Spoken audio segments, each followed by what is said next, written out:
हरे कृष्णा, बहुत बहुत धन्यवाद।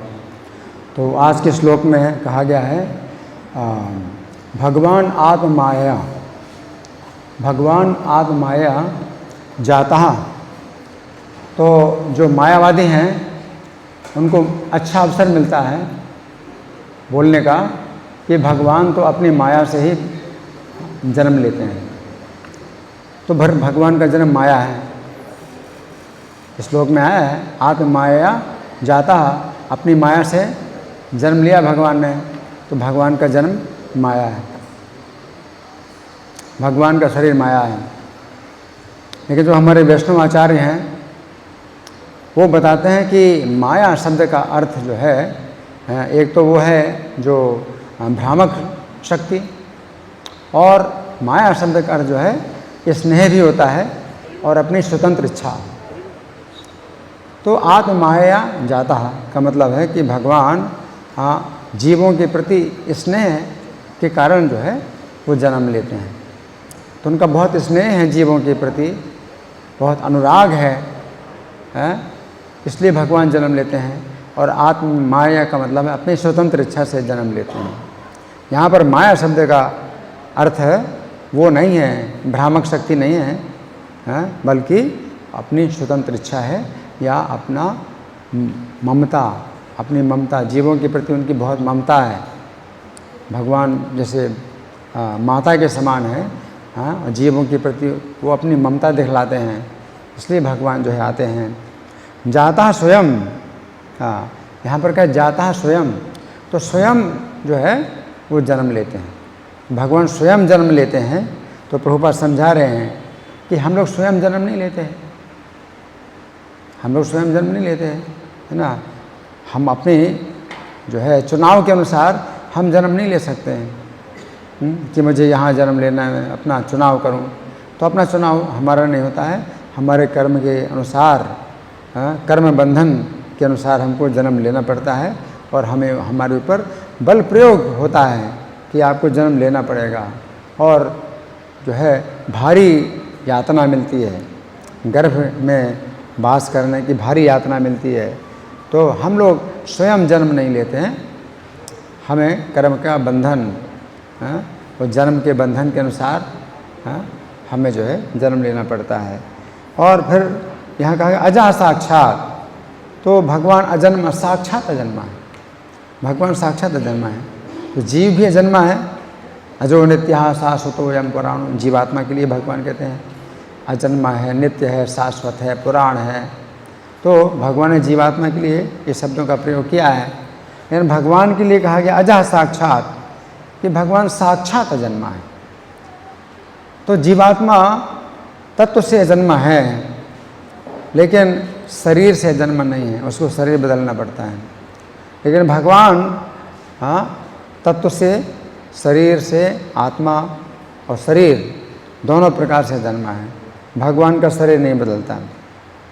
भगवान जो है जन्म लेते हैं तो उनका आत्मा और शरीर एक ही तत्व है, वो दो तत्व नहीं है। हमारे शरीर में जो है आत्मा अलग है और शरीर अलग है। तो हम एक शरीर छोड़ करके फिर दूसरे शरीर में हम जन्म लेते हैं।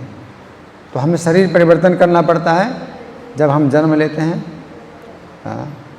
और जन्म लेने के बाद भी शरीर परिवर्तन करना पड़ता है। जन्म के बाद वृद्धि, अस्तित्व, ये 6 प्रकार के परिवर्तन कि हमारे ऊपर जो है ये बलपूर्वक आते हैं, बलपूर्वक हमारे ऊपर ये परिवर्तन आते हैं। कि हम अगर बचपन से अगर हम चाहें कि हम बड़े ना हों तो हमें बड़ा होना पड़ेगा, हमारा शरीर बड़ा होगा।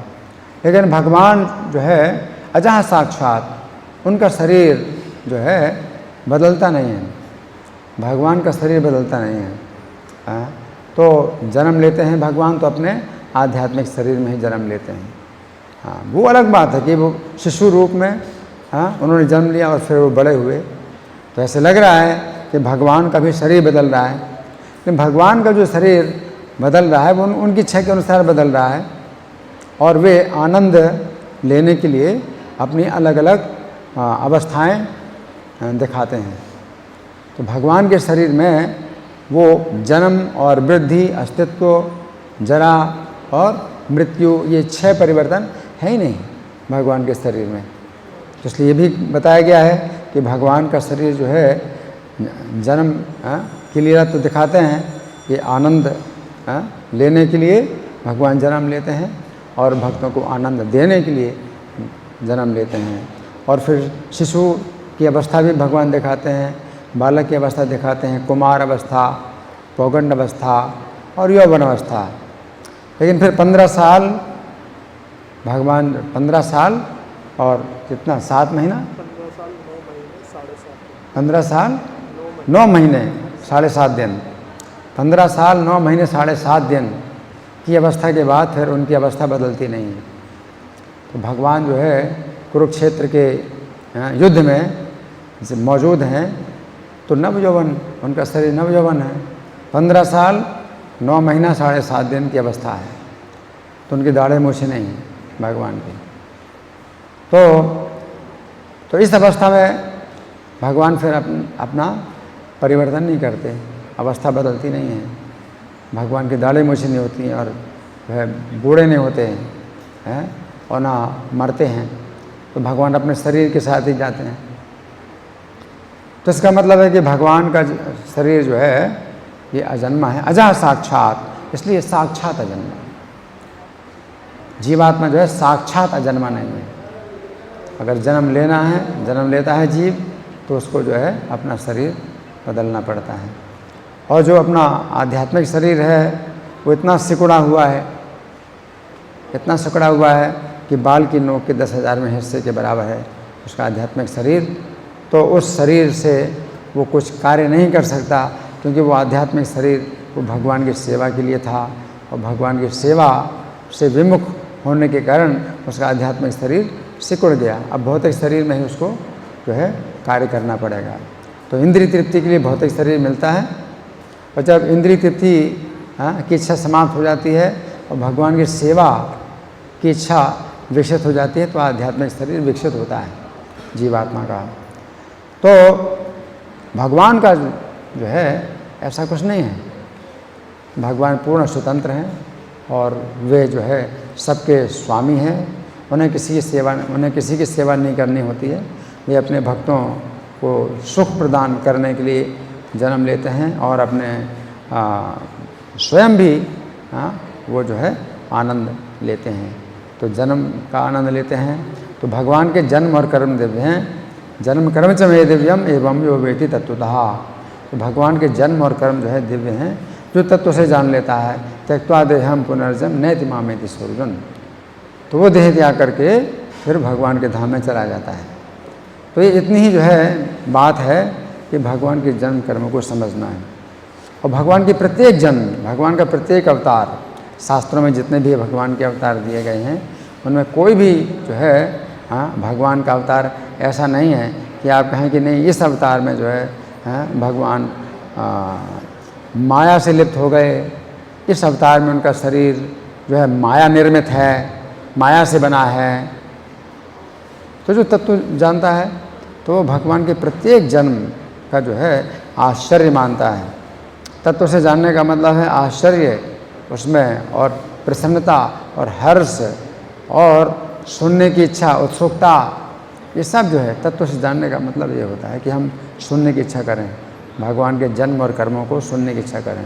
और जो जीव है उसके जन्म और कर्म ये सुनने लायक नहीं होते हैं, क्योंकि वही जन्म मरण बुढ़ापा बीमारी वो पानी की बुलबुले की तरह जो है पैदा होता और मरता है। तो जीव के जन्म और कर्म जो है ये बंधन के कारण है, बंधन है। और भगवान के जन्म और कर्म जो है क्या है, सच्चित आनंद दिव्य हैं। इस बात को जानना है। तो ये सब जो है प्रभुपाद ने बहुत अच्छी प्रकार से समझाए। आत्म प्रज्ञप्तये नृणाम, मनुष्यों को अपना जो है ज्ञान देने के लिए, तो अपना परिचय देने के लिए, अपने बारे में सूचना देने के लिए भगवान आते हैं। तो हम अपने आप नहीं जान सकते हैं, भगवान जब जनाएंगे तभी हम जान पाएंगे। तो भगवान को स्वयं आना होता है, या अपने सेवक, अपने जो शुद्ध दूत होते हैं, सेवक होते हैं, उनको भेजते हैं भगवान अपने धाम से।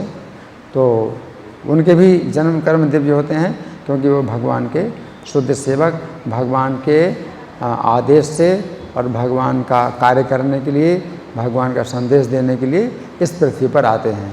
उनका भी इंद्रिय तृप्ति का कोई इरादा नहीं होता है, तो वे भी भगवान की इच्छा से आते हैं, है ना। तो उनके जन्म कर्म भी दिव्य हैं। लेकिन बाकी जितने जीव हैं उनके जन्म और कर्म जो है सब दुख उत्पन्न करते हैं, दुख भोगने के लिए होते हैं। उनको जन्म लेना पड़ता है और उनको जितने कर्म करने पड़ते हैं सब दुख भोगने के लिए करने पड़ते हैं, और सब जो है उनके ऊपर एक बंधन होता है। तो जन्म कर्म का बंधन है जीव को। भगवान के जन्म और कर्म दिव्य हैं। भगवान के जन्म कर्म को अगर हम सुनते हैं तो अपने जन्म और कर्म के बंधन से हम छूट जाते हैं। हरे कृष्ण।